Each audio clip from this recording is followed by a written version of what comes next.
السلام عليكم. النهارده ان شاء الله هنعمل بطايه كده مشويه في الفرن. يا رب الطريقه تعجبكم، وتعالوا نسمي الله ونشوف هنعمل ايه. هجمع تتبيله البطه. معانا هنا حوالي 5 فصوص توم كبار مهروسين، معلقه كبيره جنزبيل فريش مبشور، معلقتين زيت، معلقتين كبار زبادي، معلقتين كبار بشر طماطم او صلصه، والتوابل اللي هاخدها كركم وكزبره ناشفه وفلفل اسمر وبابريكا وسنه قرفه.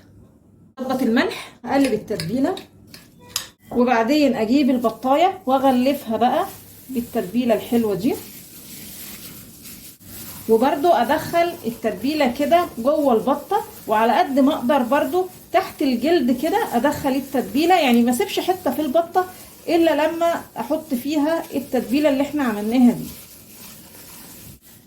بعد كده معايا صينيه قطعت فيها كام بصلايه كده شرايح، وهرش عليهم شويه فلفل اسمر.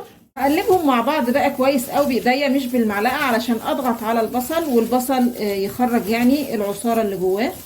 وبعدين احط البطه كده على البصل، وبعدين اغلفها كويس قوي بالفويل على فرن سخن. هدخل بقى الصينيه الفرن الرف الوسطاني على درجه حراره 200 او 220 درجه حراره عاليه. بعد ما يمر ساعة ابتدي انا من الجنب كده اشوف البطة استوت ولا لا. اول ما تستوي هطفي الفرن من تحت واشغل الشواية للبطة تاخد لون. خلاص كده البطاية جاهزة. عايزة اقول لكم ريحتها خطيرة. شيل كده بايديا، هي سخنة بس. بصوا مستوية خالص خالص ودايبة دوب. يا رب النهاردة الطريقة تكون عجبتكم، ولو عجبكم الفيديو فضلا الاشتراك في القناة.